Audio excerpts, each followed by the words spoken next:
Thank you for joining my lecture. Today, I talk about Wars of the Three Kingdoms and the Glorious Revolution.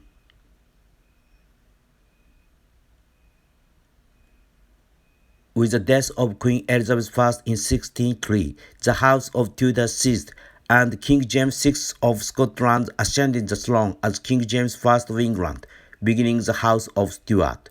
James I adopted the divine right of kings and came into conflict with Parliament.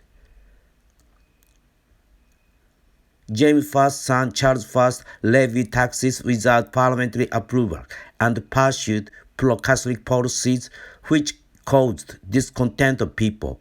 Charles I wanted to levy the tax to finance his war with Spain, but Parliament filed the Petition of Right and asked the king not to levy it without parliamentary approval.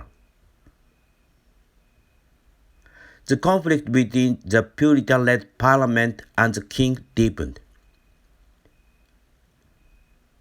The New Model Army led by parliamentarian Oliver Cromwell defeated Loyalists at the Battle of Naseby in 1645 and seized power of Wars of the Three Kingdoms.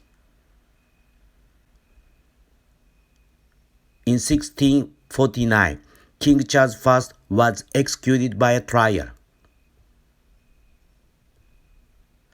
After the execution of Charles I, the monarchy was abolished and became the Republic of England.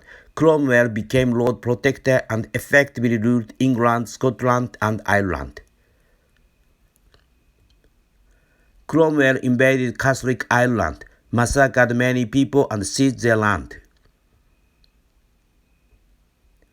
He was succeeded by his son Richard Cromwell, but was unable to control the army and retired. The era of the Lord Protector had come to an end. Charles I's son, who had been in exile in France, proposed the restoration of England in turmoil after Wars of the Three Kingdoms with the Blood Declaration, and was crowned King Charles II after Loyalist majority in the English Parliament. Charles II imposed a severe retaliatory punishment called the regicide on the judges and soldiers involved in the execution of his father, Charles I. Specifically, 104 people involved in the trial and execution of Charles I were excluded from the amnesty. 24 of them were already dead. Their bodies were exhumed from the burial site, hung on the gallows, beheaded, and the lower bodies were dumped into a pit under the gallows, and the heads were staked to the edge of the Palace of Westminster. Some of those who survived were sentenced to the highest sentences, including hanging, gouging out their internal organs, and amputating limbs, and 19 people were sentenced to life imprisonment. After Charles II, his younger brother James II became king. The conflict between James II, who adopted pro-Catholic policies, and Parliament deepened. Parliament asked that James II's nephew and son-in-law, William III, Duke of Orange of the Netherlands, to become King of England.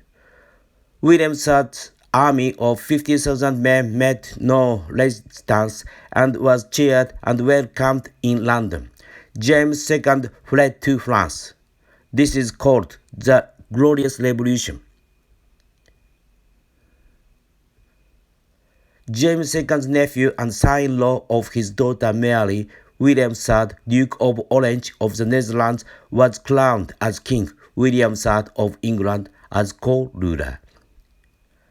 James II's daughter ascended the throne as Mary II, Queen of England, as co-ruler. The Bill of Rights in 1689. William III approved a law that stipulated that the king would not apply, enforce, or tax the law without parliamentary approval.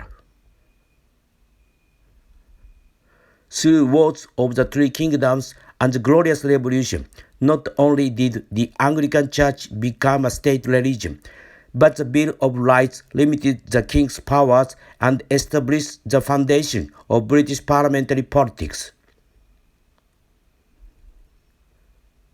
Thank you for watching. Please subscribe to my channel to maintain these education activities.